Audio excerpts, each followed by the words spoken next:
Have you ever wondered if you could survive a zombie apocalypse inside of an airport? Because airports are like small towns, with food, water, clinic bays, emergency generators, vehicles, and long sight lines, which all sound great on paper, but are they actually?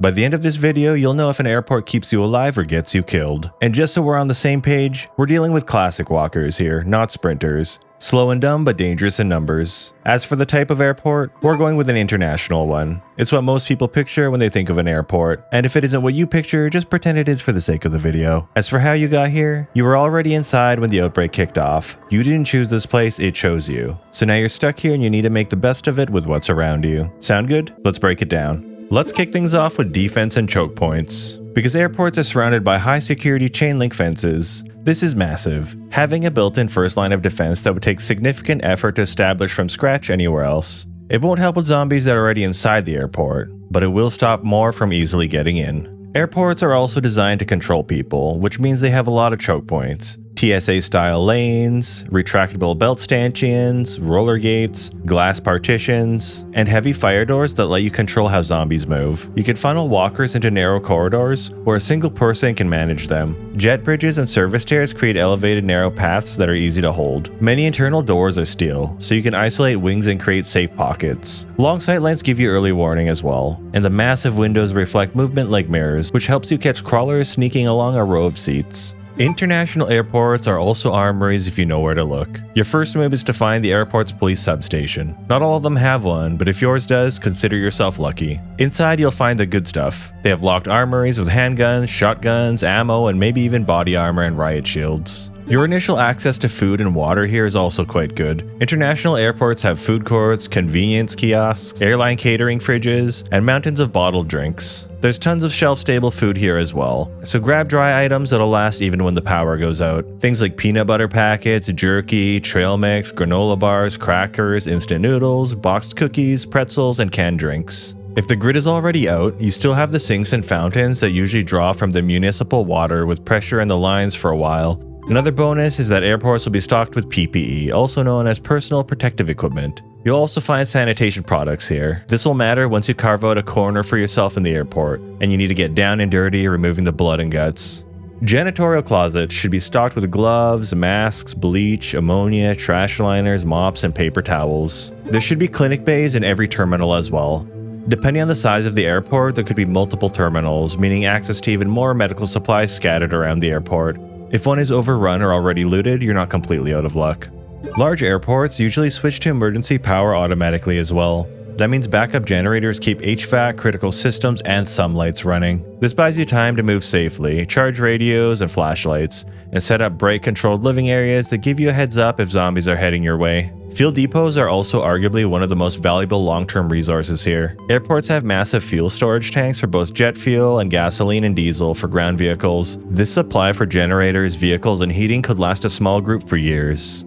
That being said, airports are basically parking lots full of machines. They have baggage tugs, belt loaders, vans, fuel trucks, and rental cars everywhere. Outside, you have a lot of wide open space that'll let you maneuver without getting boxed in. And the vehicles will allow for quick supply runs between terminals, and a fast escape if your part of the airport gets compromised. And if you're lucky enough to have a competent pilot among the trapped people later, this is one of the few locations where an aircraft evacuation could ever happen. You also have access to a ton of useful gear in an airport, places like maintenance shops and security offices or treasure rooms if you can access them. Expect hand tools, pry bars, bolt cutters, duct tape, cargo straps, hard hats, flashlights, two-way radios, and ear protection if you're tired of hearing the dead moan 24 hours a day. You could also find fire extinguishers hanging every few meters, just in case you need to stop your new home from burning to the ground. And if you're lucky and manage to gain access to the security offices, some of them store confiscated objects, so I'm sure you can find all sorts of fun things in there. Another cool thing about an airport, if it still has power, is that you can use the PA system to manipulate zombie movement. You can pull them down a hallway while you slip the other way, or warn any living people in your wing to stay put. Camera rooms also give you eyes on entrances, corridors, and jetways. So if you still have running power, definitely take advantage of it early on. And if you can safely access the air traffic control tower, it's the best observation post on the property. Hell, you can even set up shop here if you wanted to. You get long sightlines over runways and access roads, which lets you spot zombie flow and human traffic well before they touch your doors. You also have access to rolling racks and cargo dollies to make it easier to move heavy loads across the airport. That'll come in clutch once you start hoarding all the supplies and moving them somewhere safe. You could potentially get a farm going here long term as well. Tarmacs aren't arable, but the vast grassy areas between runways and taxiways could be converted into farmland over time. This offers a path to self-sufficiency that a downtown skyscraper or shopping mall simply doesn't have, especially since you're fenced in here. Alright guys, just a quick thank you to today's sponsor. No, I'm just joking, there's no sponsor. I'm the sponsor. Sponsoring my own video. I have a Discord, so if you want to talk zombies with people, this is the place to be. And if you're not into that, I also have a gaming channel that I'm trying to revive. Well, I mean, I'm not really trying to revive it. It was never alive to begin with. That thing was on life support, so if you guys want to check that out, from time to time I might start posting there. If there's interest, maybe I'll post more. Alright, now let's move on to the cons, because things aren't always sunshine and rainbows. Day 1 will be a mass casualty event. International airports are packed. When the outbreak hits, thousands become potential zombies all packed into one giant place. You face stampede risks and a flood of slow walkers within minutes. Restrooms, shops, jet bridges, and trains between terminals become infection factories churning out zombies. Even after a few days, an airport is still too large and complex for one person to secure alone. Zombies hide in back rooms, crawl under seating, and can end up in some pretty weird places. And just to give you an idea of how many zombies might be in here, Vancouver International Airport in Canada has 75,000 to 85,000 people passing through there each day, with 10,000 to 15,000 bodies in there at any given time. And that's a 2-terminal international airport. Depending on where you're from, your international airport could be bigger. That being said, you couldn't possibly clear this place on your own. One slip up and it's game over. Airports depend on external power. Backup generators cover essentials, not everything, and fuel is finite.